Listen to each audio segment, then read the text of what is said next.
program with the Arkansas Historic Preservation Program. Please join us as we explore the unique history of the Old State House in downtown Little Rock for our November Sandwiching and History Tour. I would like to thank the staff of the Old State House Museum, especially Georgianne Sisko and Gail Stevens, for their help in providing research and resources for this virtual tour. The Old State House of Arkansas is located in the heart of downtown Little Rock and is the oldest surviving state capitol building west of the Mississippi River. This stately civic building is one of the best examples of Greek Revival style architecture in the state and continues to serve as a hub of history and culture in the state's capital.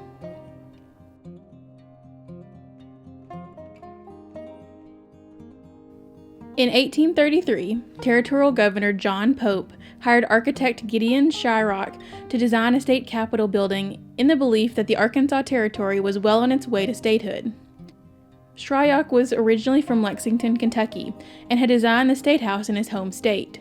He was a trained builder, and while living in Philadelphia, Pennsylvania, he studied architecture under William Strickland, the designer of the Tennessee state capitol. SHRYOCK eventually returned to Lexington and opened an architectural office in 1824. His career soon received a boost after his design for a new Kentucky State House in Frankfort was selected as part of a design contest. The Kentucky State House was inspired by the Ionic Temple of Minerva Polius at Pyrene, now in modern-day Turkey. The use of Greek and Roman architectural forms as inspiration would continue in many of SHRYOCK's projects, including the Arkansas State House. The Greek Revival style was popular in the United States throughout the early 19th century and was inspired by archaeological finds in Europe from the 18th century. It became increasingly popular in the United States due to the proliferation of pattern books, as well as the work of Benjamin Henry Latrobe in Washington, D.C. The grand scale of the Greek Revival style lent itself to use in large religious and civic buildings such as churches, libraries, courthouses, and many other structures. The style was seen as appropriate for government buildings, as a connection to the historical home of democracy, as well as grand enough for Southern planter class residences. The characteristic features included columns and pediments forming formal porticos, symmetrical facades, gabled roofs, and entablatures. These structures often resembled Greek temple forms. The style was popular throughout the United States from the 1820s through the Civil War. In the early 1830s, Arkansas Territorial Governor John Pope was continuing an agenda of restructuring of the territorial government in a campaign to promote the region as open and hospitable for immigration and commerce. By 1831, legislative moves were underway to open up land sales in order to finance the construction of a capitol building for the state. Pope understood that the territory was quickly moving toward statehood. However, he did not get to serve in the building he helped to finance and plan. In 1835, President Jackson appointed William S. Fulton as the fourth and final territorial governor of Arkansas, and John Pope returned to Kentucky. The Old State House was designed as an elaborate and large-scale Greek Revival structure, with elaborate detailing throughout. Architect GIDEON SHRYOCK created plans for the new structure, but was unable to travel to Little Rock in person to oversee the new project. Instead, he sent his colleague George WEIGART to oversee the construction of the building in his stead. Once WEIGART arrived in Little Rock, he quickly realized that SHRYOCK's original plans would have to be altered in order to fit within the available budget allocated by the territorial government. The original proposed stone structure was replaced with stucco-covered brick, and the proposed rich interior finishes were substituted with faux painted woodwork and faux marbling on the mantels throughout. The building plan called for 3 separate structures: a large central building with porticos featuring a tall Greek pediment supported by Doric columns on both the north and south facades of the building, as well as 2 smaller separate buildings, one to each side of the central structure. The 2 smaller side structures were designated for the executive branch to the west and judicial branch to the east, with the legislative branch consisting of the House and the Senate chambers in the central structure. After Arkansas entered the Union in July of 1836, the first session of the Arkansas General Assembly met in the original House of Representatives chamber, with the building still under major construction. In 1842, the building was proclaimed complete by Arkansas Governor Archibald Yell, and soon covered walkways were added to connect the 3 separate structures on the site. Interestingly, the original design of the old State House featured the surviving portico on the south as well as a matching portico on the north side, overlooking the Arkansas River. This northern portico would have served as the public face of the building, as visitors and new immigrants would have often entered the city by river, a major transportation network for the region. As the home of the state government of Arkansas, the State House was witness to many important events during the early history of the state. This included the fatal stabbing with a Bowie knife of Representative Joseph J. Anthony by Speaker of the House John Wilson during a debate over taxes, which furthered the lawless and backwater image of the state. In 1861, the secession convention met in the House of Representatives chamber and voted overwhelmingly to secede from the Union. The Confederate state government would continue to meet in the State House until forced to flee to Washington in Hempstead County due to the capture of Little Rock in 1863 by Union forces. The State House would also be the seat of the federally backed Union government of Arkansas under the leadership of Isaac Murphy during the Civil War.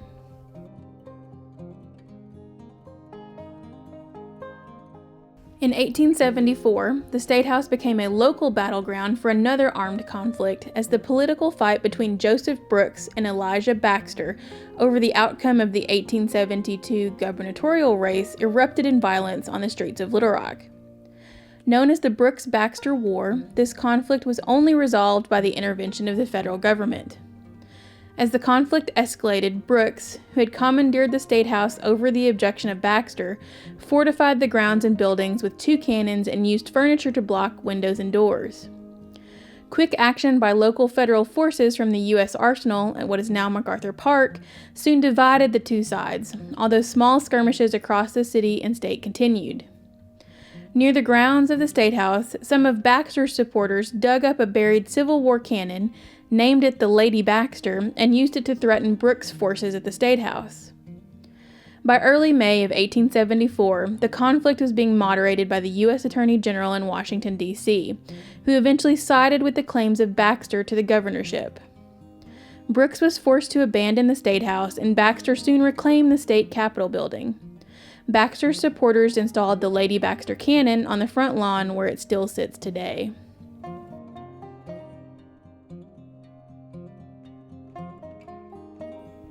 Another interesting feature of the State House grounds is the large fountain directly in front of the building.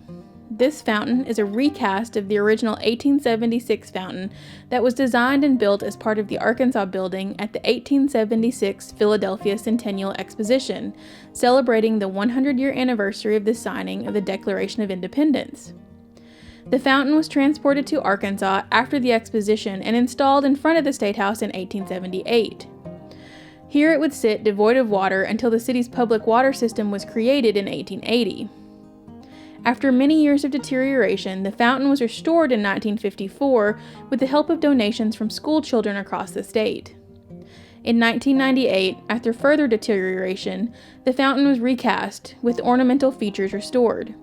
This fountain now replicates as closely as possible the original 1876 fountain, originally sponsored by the Ladies' Benevolent Societies of Little Rock and Pine Bluff.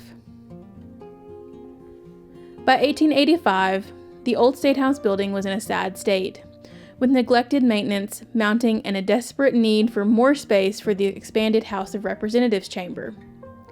Finally, the legislature authorized money for renovation to the building.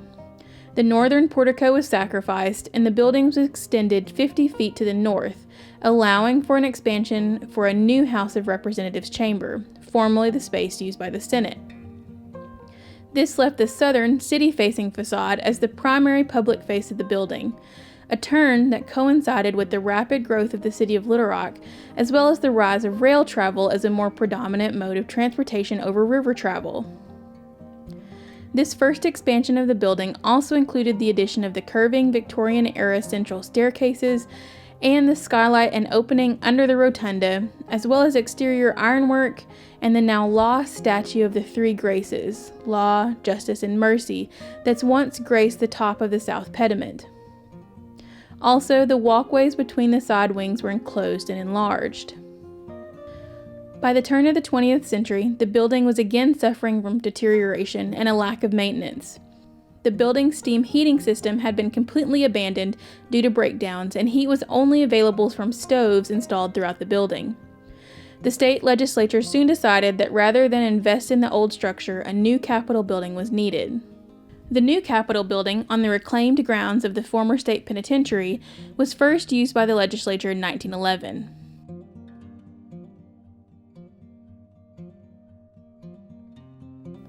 After vacating the old State House, the legislature was unsure what should be done with the property.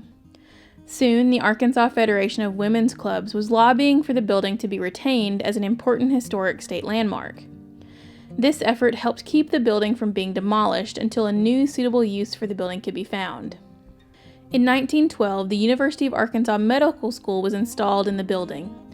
Although some interior changes were undertaken to create laboratories, classrooms, and offices to satisfy the needs of the school, the building still suffered from deferred maintenance.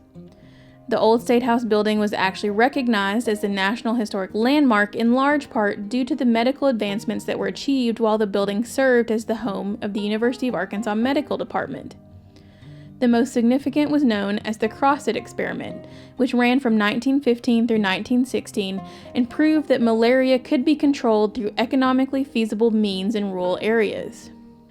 Malaria had long been a scourge in the South, noted as being responsible for, quote, more sickness and death than all other diseases combined, end quote, and, quote, the most prevalent and devastating disease in the South, end quote.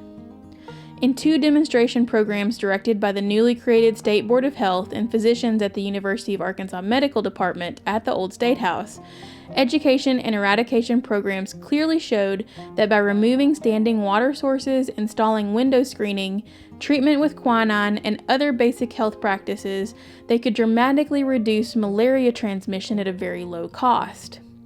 This early systematic attempt to combat a major health issue in the rural South attracted national attention and was used as a model for malaria control campaigns for decades. In 1921, while the medical school was still the main occupant of the Old State House, the property was designated as the Arkansas War Memorial Building, quote, dedicated to the use of the American Legion, American veterans of World War I, United Spanish War veterans, veterans of foreign wars, and all of the statewide nonprofit organizations, end quote. The building continued to be used in part by nonprofit and community organizations, while it was occupied in part by the medical school. This included the Arkansas Department of the American Legion, which ran a local soup kitchen from their offices in the building, as well as the Arkansas Pioneers Association, the Daughters of the American Revolution, the United Daughters of the Confederacy, the Sons of Confederate Veterans, the Boy Scouts, and the Girl Scouts. These groups would often hold meetings or have small offices in the building, and this sometimes led to interesting interactions with medical students, especially in regard to their study of human cadavers, with student pranks sometimes scandalizing the local community.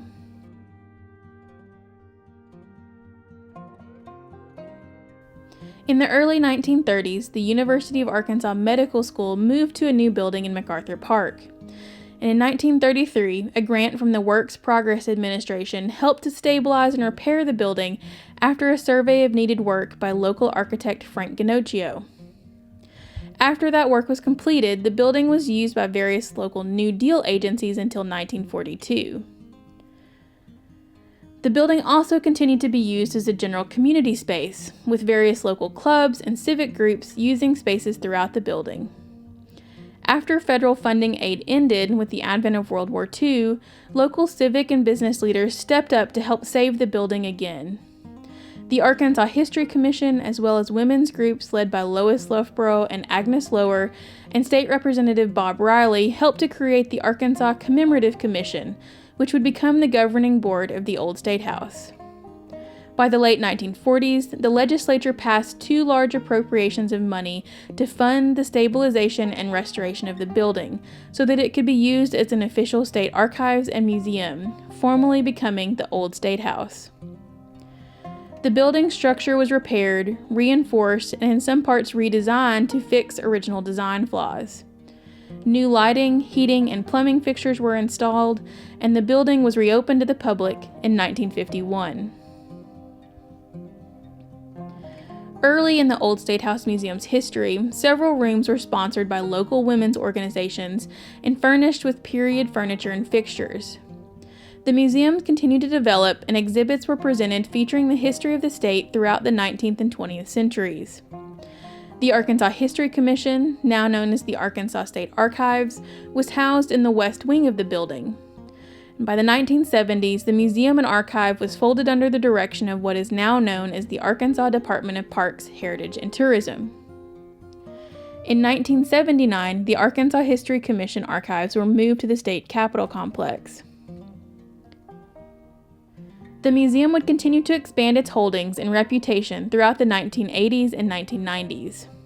And in 1991, the Old State House would become the backdrop for future President Bill Clinton as he announced his candidacy for presidency. It would also serve as the backdrop for the celebration of his election in November of 1992, as well as his re-election in 1996. In 1996, the Old State House Museum closed for an extended period so that the building could be again restored. Since its original construction in the 1830s, the building's foundation had been inadequate and was now causing damage to the interior and exterior walls of the structure. Also, the floors on the second level were sagging and in danger of further deterioration. During a 3-year restoration campaign, the foundation was reinforced, incompatible additions were removed, original architectural features were restored, floor joists were repaired, and the interior was repaired where plaster had cracked. Staff offices were removed from the main structure and relocated to a newly constructed annex. Also, the building was updated for ADA access, which included installing a new elevator and renovated restrooms. The museum was reopened to the public in June of 1999. The Old State House was listed in the National Register of Historic Places in 1969 and was recognized as a National Historic Landmark, in large part due to the Cross-It experiments in 1997. Today, the Arkansas Department of Parks, Heritage, and Tourism operates the Old State House Museum, which interprets Arkansas history from statehood to the present through permanent and temporary exhibits. The museum continues to be open to the public throughout the year. Thank you for joining us today for our virtual tour of the Old State House Museum.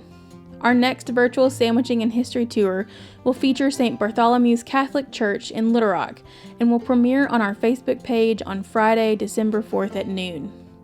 More information on National Historic Landmarks and sites listed in the National Register of Historic Places in Arkansas can be found at our website at arkansaspreservation.com.